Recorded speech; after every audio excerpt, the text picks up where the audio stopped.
इन्ना लिल्लाहि व इन्ना इलैहि राजिऊन। उन सब का इंतकाल हो गया है क्योंकि ज़मीर उनके पहले ही मुर्दा थे, ज़ुबानों का इंतकाल हो गया। स्टेट की मशीनरी, रियासत का मशीनरी इस्तेमाल करके तशद्दुद किया गया। तो वो तुम्हें आप लोग भी ढील पे करते रहे, आप लोग अपने टाइम पे। पूछना चाह रही हूँ कि वो नूर आलम खान लोटा किधर है, जिसकी असम्बली में तकरीरें नहीं ख़त्म होती थी, जिसका ज़मीर बहुत जागा हुआ था। तो ये भी तो हो सकता है कि मैम हुकूमत आप लोगों से वो बदला ले रहे हो, जिस तरह खान साहब बार बार मौलाना को डीजल कहते थे, हो सकता है इस वजह से पेट्रोल महंगा और डीजल महंगा कर रहा हो। देखें, इनका जहनी तवाज़ुन ख़त्म हो चुका है, इनको रातों को नींद नहीं आती, इमरानोफोबिया का शिकार है, इमरानोलॉजी पढ़ते हैं, चाहे शहबाज शरीफ हो, चाहे उसकी वो झूठी भतीजी मरियम हो। अस्सलाम वालेकुम मैम। वालेकुम अस्सलाम। मैम, जिस तरह खान साहब ने पहले ही लोगों को बता दिया था कि अगर ये दोबारा इक़्तिदार में आए तो मैं तो बर्दाश्त कर लूँगा, आप लोग नहीं बर्दाश्त करोगे, क्या कहना चाहेंगे आप? देख लें, बिलबिला उठे हैं। अब ये होश रुपा नहीं है, ये जानलेवा जो महंगाई है वो ले आए हैं। और मैं अपनी आवाम को याद करा दूं कि 8 मार्च को जो इन्होंने वोट ऑफ नो कॉन्फिडेंस की तहरीक जमा कराई थी, उसका मकसद था कि महंगाई कम करनी है। हमें तो पता था कि आवाम का वोट ऑफ नो कॉन्फिडेंस है, एक साजिश के नतीजे में जमा कराई गई है, अमेरिका के हुक्म पे जमा कराई गई है, इसराइल और इंडिया की बीच में आशीर्वाद शामिल है। जिस तरह की कैंपेन इंडिया में चली और जिस तरीके से इसराइल के साथ इनके बैकडोर चैनल इन्होंने खोले हुए हैं और नेगोशिएशंस कर रहे हैं। खान साहब ने भी बात की, 12 मैं भी मुख्तलिफ चैनल्स पे बताती रही कि इसराइल के एम्बेसडर से, वो जो लंदन में भगोड़ा बैठा हुआ है यहाँ से मुल्क की अदालतों से सज़ा याफ्ता नवाज़ शरीफ, वो किस खुशी में मिल रहा है, सजन जंदाल से और बाकियों से उसकी क्यों वहाँ पर लंदन में बैठ के मुलाकातें हो रही हैं। तो अब आवाम के सामने सब कुछ आ गया है। वो चाहते यही हैं कि इतनी महंगाई और इतना इकनॉमिक टर्मोइल हो जाए यहाँ पर कि ये सर उठाने वाले ही ना रहें। उसने पहले ही आपको प्राइम मिनिस्टर ने बता दिया था कि बेगर्स कांट बी चूजर्स। तो जब आपका मुल्क भिखारियों वाला हो जाएगा तो फिर आपको एक वक्त की रोटी की जब लाले पड़ जाएं तो आप ना खुदारी पे बात कर सकते हैं, ना आप कौमी हमियत पे बात कर सकते हैं, ना फिर आप में कोई दलेरी रहती है। फिर वाकई वेंटिलेटर भी हो जाता है और ड्रिप भी लग जाती है। अच्छा मैम, मफ्ता इस्माइल ने तो हमें बिजली 12 रुपये यूनिट देना था, पेट्रोल को उसने 70 पे लेके आना था, डॉलर को जो है ना 150 पे लेके आना था। क्या वजह है, इनसे क्यों तैयारी नहीं हुई थी? ये तो ख़ुद को अपने बड़े तजुर्बाकार कहते थे, क्या वजह है कि इनसे अभी हुकूमत संभल नहीं रही? देखिए, ये कभी भी ये सब कुछ करने के लिए नहीं आए थे। इनका सिर्फ एक ही मकसद था कि पाकिस्तान की किसी तरह चलती हुकूमत को, तरक्की करते पाकिस्तान को डिस्टेबलाइज़ किया जाए, एक खुददार, खुद मुख्तार और एक इंडिपेंडेंट पॉलिसी बनाने वाले लीडर को गिराना था इस खित्ते में। क्यों इंडिया को इमरान खान से तकलीफ़ है, क्यों इसराइल को इमरान खान से तकलीफ़ है और क्यों अमेरिका को इमरान खान से तकलीफ़ है? इसलिए कि इस रीजन में जब भी कोई इंडिपेंडेंट, बहादुर, खुददार और अपनी खुद पॉलिसियाँ स्ट्रॉन्ग हेडेड लीडर आएगा और उनकी बात नहीं सुनेगा, एब्सोल्युटली नॉट कहेगा, तो उनको तकलीफ़ होगी, क्योंकि वो उनको यहाँ अपने पपेट्स चाहिए और वो पपेट उन्होंने बिठा दिए हैं। इसलिए उन्होंने सिर्फ इस हुकूमत को गिराने के लिए और ताकि मुल्क स्टेबल ना हो, इकनॉमिक स्टेबिलिटी ना हो और ना ही यहाँ पर जो है वो स्टेबिलिटी होगी तो वो अपने डिसीजन भी खुद नहीं हम कर सकेंगे। आप मुझे बताएं कि अगर आप खुद अपना कमाते होंगे और आपको किसी के ऊपर डिपेंडेंसी नहीं होगी तो आप किसी की सुनेंगे तो नहीं ना। क्यों रशिया से लेने पे तेल और बाकी चीज़ें इनको तकलीफ़ थी? वजह यही है कि अगर आप रशिया से तेल सस्ता लेना शुरू हो जाते, मज़ीद यहाँ पे महंगाई कम होती, आवाम मज़ीद खुशहाल होती। पाकिस्तान वैसे ही 5.6 से 6% सस्टेनेबल ग्रोथ पे जा रहा था और ये प्रोजेक्शंस आपको IMF ने दी हैं, वर्ल्ड बैंक ने दी है, ब्लूमबर्ग ये बता रहा था, जो आज बता रहे हैं कि पाकिस्तान डिफ़ॉल्ट की तरफ जा रहा है। तो इस सारी ये वो साजिश थी, ये वो मरासला था जिसमें पाकिस्तान को धमकी दी गई थी कि अगर इमरान खान को नहीं हटाओगे तो फिर आप भुगतोगे।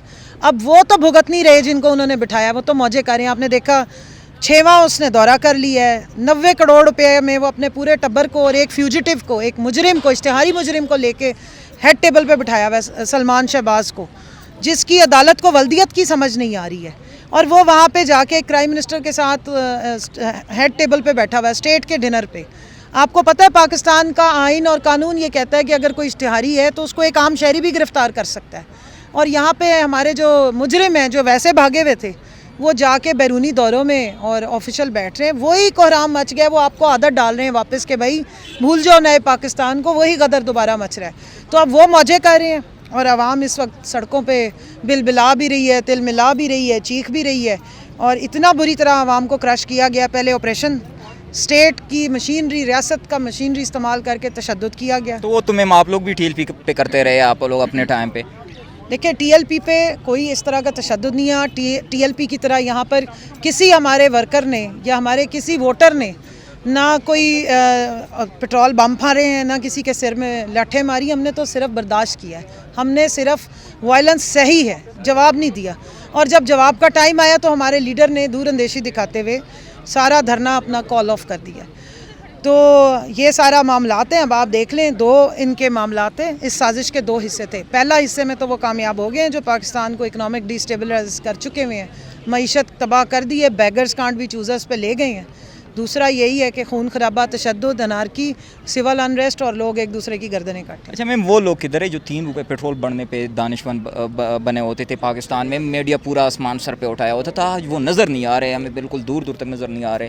कोई पेट्रोल 60 रुपये बढ़ गया, खान साहब के 4 साल में 35 रुपये बढ़ गया था, अब पूरे पिछले 1 वीक में 60 रुपये बढ़ गया।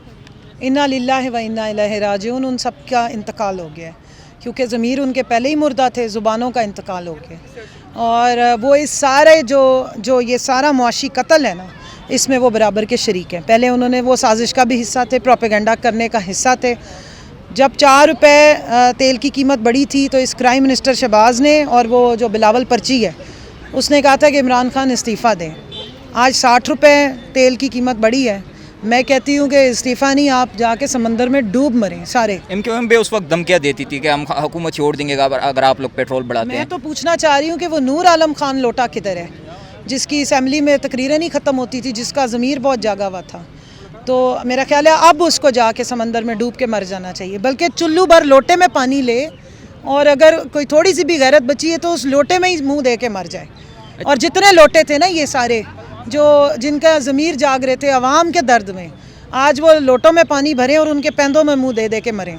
अच्छा मैम, जिस तरह इसराइल के वफद इसराइल दौरे हो रहे हैं और जो हमें 35-40 साल तक इस्लाम बेचते रहे, इस्लाम के वो ठेकेदार आपका, वो बहुत बड़ा जो है ना देसी घी में हलवा डाल के खा रहा है, क्योंकि उसके बेटा जो है वो एक मिनिस्ट्री लेके बैठ गया है, वज़ीर मवासलात बना है और पीछे कायद-ए-आज़म की तस्वीर पे टेपे लगा के उनको ब्लैकआउट किया है।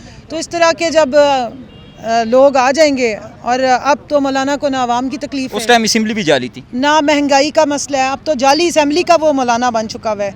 तो आपको पता है आखिरी दफ़ा जब धरना आया है और जब लॉजेस में इसके बंदे पकड़े गए हैं, तो उनमें से बहुत सारे जो तालिब इल्म लड़के थे उनको ये एक्सट्रीमिज़म करके, उनको इंस्टिगेट करके लाया था कि पाकिस्तान में इस्लामाबाद में इसराइल का झंडा लगा दिया गया है, इमरान खान ने उनकी हुकूमत तस्लीम कर ली है, तो इसलिए हमने जिहाद करना है।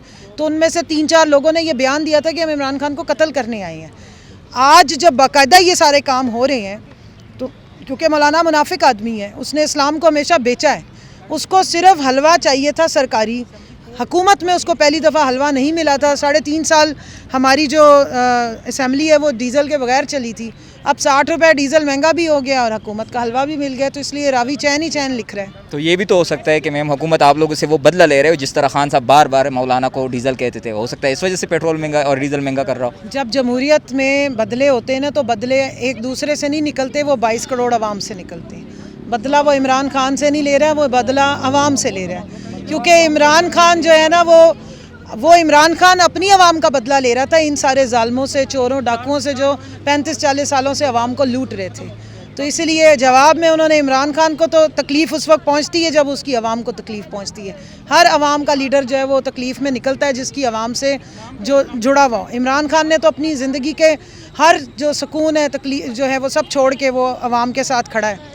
ये इन्होंने क्या छोड़ा है? इन्होंने वोट ऑफ नो कॉन्फिडेंस और इस हुकूमत के बाद हर एक ने अपने खुद और अपने बेटों को लगवा के, देख लें, हुकूमत का हिस्सा बना के, पर्चियों पे वजारतें दिलवा के, तो उसके बाद अब वो मौजे करते फिरे। अच्छा मैम, जिस तरह शहबाज शरीफ ने अपनी पहली तकरीर 28 मिनट की तकरीर 4 घंटे में रिकॉर्ड किया था, और उसमें आवाम को रिलीफ देने के बजाय उसमें पूरा तकरीर इमरान खान पे था, तो उस पहली तकरीर को आप कैसे देखती हैं?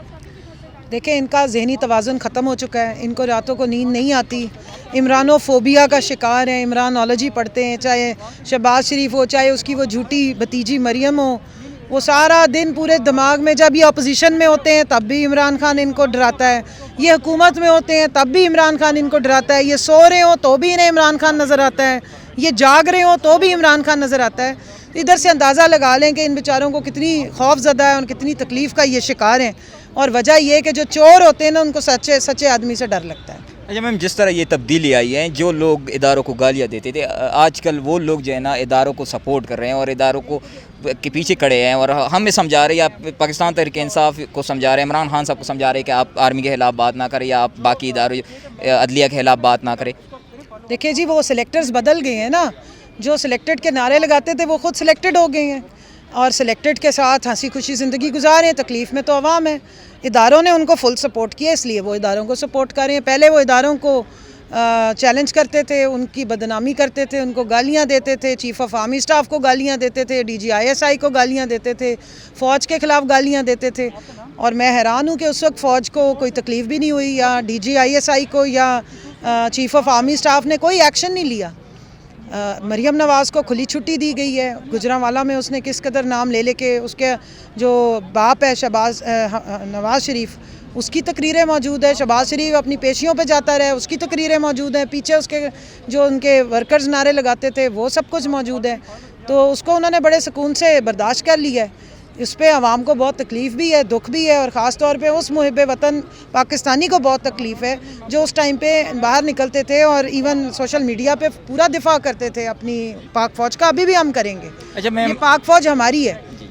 अगर लेकिन जो इदारों के सरबराहान हैं, बशमूल हमारे चीफ़ ऑफ आर्मी स्टाफ के, उनको ज़रूर सोचना चाहिए कि ये दोहरा मेयार जो है ये आपके ख़िलाफ़ आवाम के दिल में नफ़रत पैदा कर रहा है। और अब मैं उनको ये भी कहूँगी कि बड़े एहतराम के साथ ये न्यूट्रल होने का टाइम गुजर गया है। या तो आप हमें बता दें कि आप इसी तरह तमाशाई बन के बैठे रहेंगे और पूरा पाकिस्तान लुटता रहेगा और हम जो हैं वो तकलीफ़ में बिलबिलाते रहेंगे और आप सब बैठ के तालियां बजाएंगे, या फिर ये न्यूट्रल वाला जो लेवल आपने अपने ऊपर लगाया ये हटा दीजिए। बहुत शुक्रिया।